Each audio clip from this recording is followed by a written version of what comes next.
Robert, merci de nous accueillir dans les locaux de Beansport. Bon, Avec plaisir, vous êtes les bienvenus. première question. Il est avec nous le ballon. Oui. On est d'accord. Il est affreux. Il serait bien pour l'hiver. Parce qu'en général, l'hiver, des couleurs vives comme ça aurait été bien. Non, sincèrement, ouais, pour la période hivernale, je l'aurais pas trouvé si moche que ça, mais après que tu c'est comme ça, on n'est pas. S'ils nous consultent, on veut bien leur donner quelques conseils niveau design et couleur, mais c'est vrai qu'un ballon, on va dire classique, aurait été sympa. Et celui-là, pourquoi pas pour l'hiver, oui. Alors, on te connaît comme l'expert de la Ligue 2. Cette étiquette, elle te plaît? Bah, j'ai fait 90% de ma carrière dans cette division-là, donc me plaît l'étiquette, oui, mais il ne faut pas non plus oublier que je n'ai pas fait que de la Ligue 2, mais j'aime bien aussi parler de football, que ce soit de Ligue 1, international, italien, espagnol, turc, bref, tout le football qu'on peut avoir sur notre chaîne. Ça me plaît aussi de pouvoir en parler, de commenter aussi des matchs, et quand on me demande, j'y vais, mais sans problème. Alors sur Beansport, il y a Maxi Ligue 2 Oui. qui a vu le jour il n'y a pas si longtemps. Qu'est-ce que tu peux nous dire rapidement sur le contenu de cette émission? Bah, le contenu il est assez simple, c'est qu'on revient sur ce qui s'est passé notamment avec le dernier match qui a eu lieu la veille, le lundi. Sur la première émission, on a vu effectivement un supporter de Niort, tu vois, c'est des gens comme ça que l'on veut mettre en avant. Ça peut être aussi des dirigeants, ça peut être aussi peut-être des joueurs que l'on voit peut-être un petit peu moins sous les feux des projecteurs comme je disais précédemment, mais il y a ça, des débats via des interlocuteurs, soit des dirigeants, soit même des supporters ou des journalistes de la presse locale. Donc on essaie de faire tout ça dans la joie et dans la bonne humeur. Alors Robert, on est sur Winamax TV. Oui. Une question toute simple. Comment on fait pour parier et gagner de l'argent avec la Ligue 2? Surtout ne pas m'écouter quand je donne des paris. Non mais blague à part, On a l'impression que c'est impronosticable cette Ligue 2. c'est ce que j'allais te dire. Tu m'enlèves le mot de la bouche, c'est exactement ce que j'allais dire. Non mais il n'y a pas de problème, elle est impronosticable cette Ligue 2. Tu penses d'avoir des certitudes, notamment certaines équipes, tu penses, et puis c'est tout le contraire qui se produit. Et ben, c'est aussi en même temps c'est ce qui fait le charme aussi de notre Ligue 2, c'est-à-dire que rien n'est acquis, sauf si tu t'appelles Metz ou voire Reims la saison dernière, pour qui tout se passe bien. On va même mettre Lens et Lorient pour le moment, mais après n'importe qui peut battre n'importe qui, tu vois. Donc ouais, je pense que c'est ce qui fait le charme aussi de cette Ligue 2, effectivement, qu'elle est impronosticable. Et c'est ce qui met aussi du suspense et du piment, parce que avec ce qui se passe depuis maintenant 2 saisons, avec ces histoires de play-off et de barrage, que ce soit en haut ou en bas, ben, ça laisse l'opportunité à n'importe quelle équipe de pouvoir participer à ces barrages. Alors, il y a une cote qu'on aime bien nous chez Winamax, c'est les matchs nuls à la mi-temps. Et c'est vrai qu'en Ligue 2, on a l'impression que le spectacle il arrive à la mi-temps. Alors, il n'y a pas que cette saison, il y a déjà, j'ai remarqué aussi, ça fait un effectivement, depuis quelques saisons, On des les fois. stats, je te les enverrai. Ouais, bah avec plaisir. On a souvent des premières périodes un peu timorées, et puis on ne sait pas pourquoi ce qui se passe en seconde période, tout s'éclaire. On a des buts, en veux-tu, en voilà. Moi je me souviens d'une fois où on a eu un multi, je crois, au départ, à la mi-temps devait être à 3 ou 4 buts, et puis on finit avec plus qu'une vingtaine de buts en seconde période. Donc en tant que nous, animateurs et co-animateurs, puis même vous en tant que téléspectateurs, bah, c'est génial de pouvoir avoir ça et se dire que on n'est pas parti pour passer une soirée où on va avoir un 0-0 et aller finir avec 3-4 buts dans le multi. C'est assez rare pour le souligner. On va parler un peu du championnat de cette saison. On a l'impression que là déjà, c'est plié. Metz est bien parti pour être champion de Ligue 2, tu le penses déjà? Alors je disais dans Maxi Ligue 2, on m'a demandé mon avis, j'ai dit si Metz continue à ce rythme-là, ce qui n'est pas impossible parce qu'il faut rappeler qu'en Ligue 1, je crois que c'est saison 95-96 où Nantes finit avec une défaite et je crois qu'elle l'obtient lors de l'avant-dernière journée, la dernière journée du côté de Strasbourg. Ils ont carburé en faisant ça, en gagnant la plupart de leurs matchs ou dans le pire des cas c'était match nul.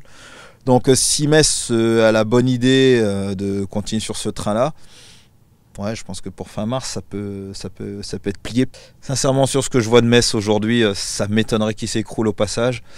Et puis surtout avec le coach qu'ils ont à la tête de l'équipe, ça m'étonnerait que Fred Antonetti laisse son équipe se laisser aller comme ça. Justement, Antonetti, au début de la saison, ça faisait partie des grosses curiosités et de ces grosses nouveautés du championnat. Pour le moment, Paris est largement réussi. Eh ben, je vais te contredire parce que ce n'est pas une nouveauté, ce n'est pas un pari, parce que Fred Antonetti a fait remonter Saint-Etienne. de Ligue 2 en Ligue 1. Donc c'est quelqu'un qui connaît ce championnat aussi. Pour y été allé, je crois, il a dû faire deux ou trois saisons. Et on s'est rendu compte que Metz aussi a fait recrutement, on va dire, très tôt dans le championnat de Dominos Ligue 2, qui est assez rare à souligner quand même quand on est dans une année Coupe du Monde. Quand on est dans une année Coupe du Monde, ça se passe plutôt vers la fin parce que certains espèrent toujours avoir le meilleur d'eux. Et puis finalement, on se précipite et des fois, on fait peut-être pas les bons choix. Mais Metz l'a démarré tôt, a su convaincre les joueurs. Et ce que j'ai remarqué aussi, c'est qu'il y a un superbe état d'esprit, c'est qu'il y a des joueurs qui voulaient partir, qui n'ont pas fait de vagues, qui n'ont pas fait de bruit. On leur a laissé l'opportunité de pouvoir partir. Ils ne sont pas partis, mais finalement sont restés. Donc pour l'instant, tous les signaux sont ouverts pour les Messins. Il y a un autre entraîneur qui t'a surpris, déçu ou étonné depuis le début de la saison? Si je dois parler, c'est pas d'un coach, c'est plus une équipe. J'attendais quand même beaucoup mieux d'Auxerre. Ouais. Avec le recrutement qu'il y a eu du côté de la GIA, j'attendais beaucoup plus. Mais je l'ai répété, peut-être laisser aussi un peu de temps s'il y a Pablo Correa. Il y a eu pas mal de changements. Faut retrouver... parce qu'il a beaucoup de garçons au même poste et qui peuvent être des titulaires en puissance. Il y a Barreto, il y a Dugimon, il y a Ferré, que des joueurs qui ont un gros potentiel Ligue 1. Et donc il faut laisser simplement aussi, à eux aussi peut-être s'adapter aussi à notre championnat de Dominos Ligue 2. Il y a une équipe qui fait pas beaucoup de bruit, ouais. Qui truste un peu le haut du classement de Ligue 2 senior. Est-ce que tu les vois, est-ce que tu penses qu'ils ont les épaules assez larges pour se maintenir jusqu'au play-off dans le top 6 de la Ligue 2? Alors tout va dépendre du classement qu'ils auront à la trêve. Et il y a un homme à sa tête que tout le monde attendait un petit peu à voir au tournant, mais moi j'étais persuadé qu'il allait pouvoir réussir, c'est Patrice Lerre. C'est un peu alors je vais pas dire le père Fouettard, c'est pas ça, mais il est capable de mettre des coups de martinet quand il le faut. Et on l'a vu lors de la première journée, il s'est déplacé qu'avec 16 joueurs.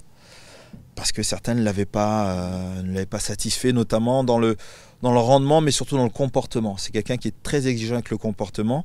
Et je le répétais, s'il doit aller chercher un joueur en moins de 17 ans pour remplacer un pro, il le fera. Donc Niort, on verra la trêve. Pour le moment, on va dire c'est la belle petite histoire de ce début de championnat. Et le problème dans le championnat, c'est sur la longueur. Donc on fera un point, suivant on se revoit. À la trêve, on fera un point, mais avec grand plaisir, et on verra là où est Niort. Le rendez-vous est pris, on se retrouve en janvier avec Robert. Avec grand plaisir. Tu vois une autre surprise se glisser parmi les favoris pour la bagarre au barrage? Pour le moment, sincèrement, il peut y avoir des surprises, mais j'ai l'impression que pour les 3 premières places, je ne vais pas dire que c'est plié, mais pour l'instant, elles sont bien occupées par 3 équipes qui n'ont pas envie de les lâcher en tout cas. Ton top 3, le top 3 des meilleurs joueurs du début de saison par Robert Almam, ça donnerait quoi? Je pense qu'il y a Habib Diallo. Personne ne s'attendait à le voir marquer autant de buts, du moins en ce début de saison. J'aime bien le petit Boulaya. J'aime bien le petit Boulaya qui est le bon penchant aussi de Diallo, qui lui a mis des bons ballons. Et Gaëtan Charbonnier de Brest, il plante. Et si tu prends la fin de saison dernière et là, je crois qu'il doit être impliqué sur 16 buts, sur les 12. Il doit en avoir 12 pour lui, quoi. Donc c'est un garçon que l'on retrouve au niveau où il était du côté de Reims. Faut pas oublier qu'il s'est fait les croisés il y a 1 an et demi de ça, et Jean-Marc Furlan l'a pris blessé et il est revenu. Ça a été un peu compliqué, mais là il est, excuse-moi du terme, il est en pleine bourre. Diallo terminera meilleur buteur de la saison? Il a un peu d'avance. Charbonnier, dont je viens de te citer, s'accroche. Et après, tu sais que les buteurs, ça va très vite. Il suffit que tu marques pas pendant 1 ou 2 matchs, on te dise il est en plein doute ou ceci ou cela, et puis derrière il y en a un qui se réveille, il est en avance sur les temps pour le moment. Mais ouais, peut-être quelqu'un peut venir. Ouais, pour l'instant, son plus sérieux candidat à l'élection du meilleur buteur, pour l'instant, c'est Gaëtan Charbonnier. Ouais. Dernière question. Robert Malm sur les pelouses de Ligue 2. Est-ce que c'est toujours le chouchou du public?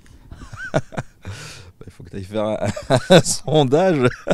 Mais non, mais ça se passe toujours très bien. Sincèrement, ça se passe toujours très bien. Mais après, tu sais, c'est pas que Robert Malm quand on va sur les pelouses. Je pense que c'est ce qu'on fait au niveau de la chaîne. Il y a Samuel Olivier aussi qu'il faut inclure aussi dans le duo. Si moi je suis pas là, lui non plus. Si lui il est pas là, je suis pas là non plus. Et c'est vrai que ce duo fonctionne. On nous reconnaît plus tous les deux. Alors oui, moi j'ai joué Il y a pas mal de souvenirs et on discute pas mal avec les supporters, mais c'est surtout le duo qui est reconnu pour la manière dont on traite la Ligue 2. Nous, on va essayer de l'améliorer d'année en année.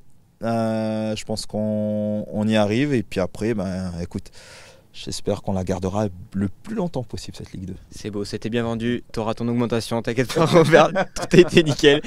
Merci beaucoup Robert, et on se retrouve en fin de saison pour voir si tes pronos étaient Non, tu n'as pas dit fin de saison, on a dit janvier d'abord. Déjà janvier, c'est déjà janvier, et puis après en fin de saison pour le bilan. Béziers sera deuxième, voilà, ça sera n'importe quoi.